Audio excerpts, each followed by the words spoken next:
Hello everyone, and today I'm going to be discussing, a matter on all of these theories on Five Nights at Freddy's. Now, I do not like Five Nights at Freddy's at all, just because I don't like the creepiness of freaking Bonnie. God. But I do in fact know of all the other ones that's pretty creepy. And I'm going over one theory that I think is kind of creepy about Five Nights at Freddy's. I mean, it's already creepy enough. I've heard a rumor, or have seen something, how Freddy, or there have been mucus and blood coming out of their eyes and mouths, is what was apparently reported by the parents in seeing inside the animatronics. Well, I have a theory that not the kids' bodies were actually stuffed in there, like the ghost and the carcasses. A lot of people believe the carcasses more than he actually, the robot could be possessed, but if the carcass was in there, how would it be able to fit in all of the wires and everything? How would it be able to fit?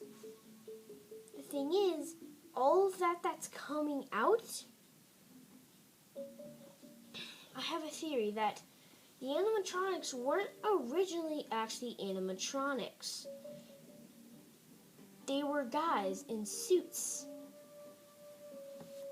But then, afterwards, they finally got repaired with the animatronics. The guys got mad and actually decided they kept on their suits. The animatronics found them with their suits on one day.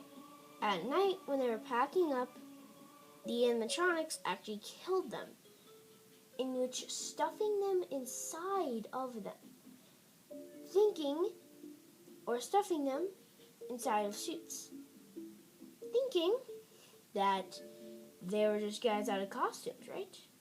They were just out of costume. Yeah, I don't know how this works, but they stuffed it inside their own body, and that carcass and blood and mucus is all just really the old workers inside of the body.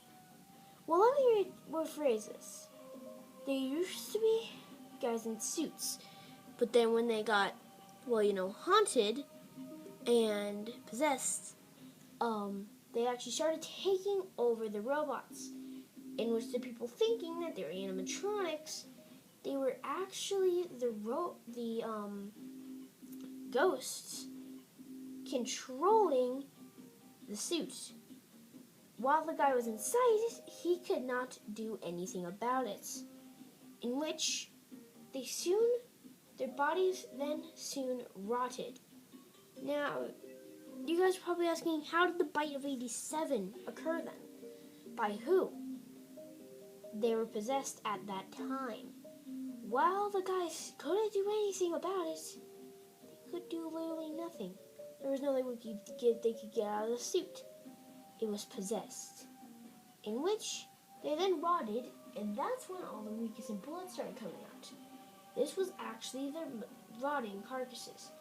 They're probably asking, the kids who died. And the kids who died were actually originally, or the kids who died, were dead, is what they presume. Now, what if they're really not dead? I mean, they are dead, but they're not at Freddy Fazbear's Pizza. I mean, they're lost, and they could possibly be, but how would they have gotten in the ghost suits? Why would the ghost just put them in? The thing is, they wouldn't. That is exactly why the kids can't be inside the animatronics. The other thing is, it would be coming out of the limbs, considering the kids are not as tall, so they're tall enough to reach the head, and they're not tall enough to reach the head. They would actually be leaking out of the body, not the head, because they're way too small. So this is why the adults would be a lot easier, considering they would be the height, and that would be the only height that would possibly be able to make it leak out of their head. Which is what I'm saying. It can't be the kids, considering that is actually what would happen. Now, yeah, it's really all my theory is that the animatronics are cursed, and they're not exactly animatronics. They're actually people in suits. That's when all the mucus, bloods are coming.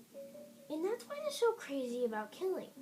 I know the thing said that there's apparently, they are animatronics, but what if that is what they think? What if they made for that actually weren't animatronics, but they didn't tell the workers that they were in fact done yet? The ghosts possessed the suits while the workers were inside them, in which the animatronics have not actually been used yet, but are actually down in captivity. They're probably asking, Foxy, he's all bent up. Wouldn't you be able to see the skull in that stuff? Here's the thing. If it was carcass, I do have to say you might be able to, but the suit would still cover all body parts, and with you not knowing that the carcass was actually in. Well, that's all I have for my first very theory on Five Nights at Freddy's. I'm going to be doing some other theories, but this is my first one. See you guys all later.